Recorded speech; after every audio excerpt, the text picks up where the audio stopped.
Pavlenko. Il est 7h42, le regard de l'actualité, ceux de Philippe Val. Bonjour Philippe.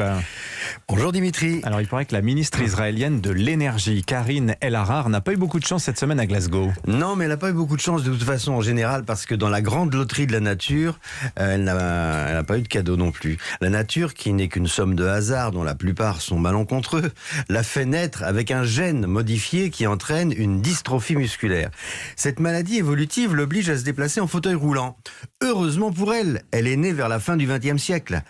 La créativité humaine cherche des remèdes pour ralentir l'évolution de la maladie et son ingéniosité a conçu des fauteuils roulants qui ont permis à Karine El-Ahrar d'avoir eu accès aux écoles, aux universités et au bureau de son ministère. C'est ainsi que l'humanité répare les incohérences de la nature. Pourquoi ? Eh bien parce que notre culture démocratique met la vie humaine au cœur de ses préoccupations. Est-ce qui vous fait dire que Karine El-Ahrar a eu la chance de ne pas être née il y a 10 000 ou 20 000 ans Ça c'est sûr, parce que la nature, dans ces cas-là, si elle était née il y a 20 000 ans, la nature, où règne la loi du plus fort, se serait débarrassée d'elle au nom des intérêts de l'espèce.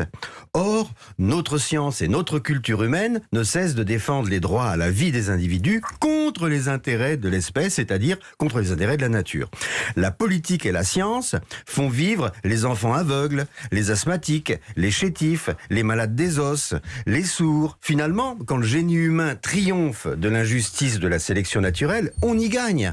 On y gagne Ray Charles, Homer, Mozart, Toulouse-Lautrec, Beethoven, Michel Petrucciani, Peter Dinklage, le génial acteur de Game of Thrones, Franklin Roosevelt ou encore Karine El-Ahrar, la ministre israélienne de l'énergie. Combien de temps Marcel Proust aurait-il survécu au fond d'une caverne humide emmitouflé d'une peau d'ours, lui qui étouffait devant une touffe de poils ? Alors vive la science, vive l'industrie, vive la politique lorsqu'elles mettent l'humain au cœur de leurs projets.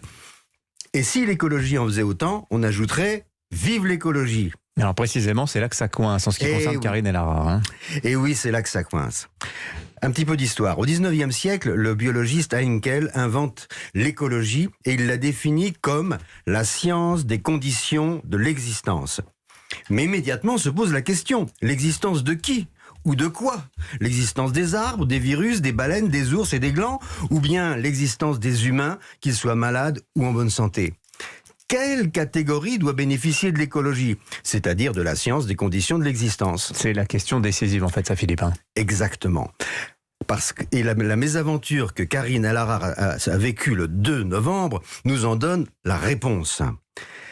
Lorsque la ministre de l'énergie israélienne est arrivée à Glasgow pour la COP26, elle s'est vue refuser l'entrée de la zone de congrès parce que rien n'avait été prévu pour les personnes à mobilité réduite.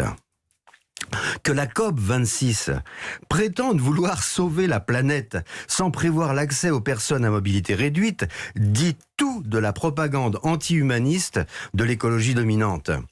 En s'opposant aux recherches génétiques, à la recherche nucléaire, aux vaccins, aux OGM, cette écologie délirante prétend lutter contre les menaces, pourtant bien réelles, qui pèsent sur notre environnement. Mais ce n'est qu'un alibi. En réalité, l'écologie naturaliste mène un combat idéologique anticulturel. Elle projette de condamner à une existence prétendument naturelle une humanité coupable de ne pas vouloir vivre comme des animaux. Lesquels animaux, comme chacun sait, n'ont jamais inventé le fauteuil roulant électrique. Et pourtant la situation est grave, Philippe, on nous dit que le temps presse.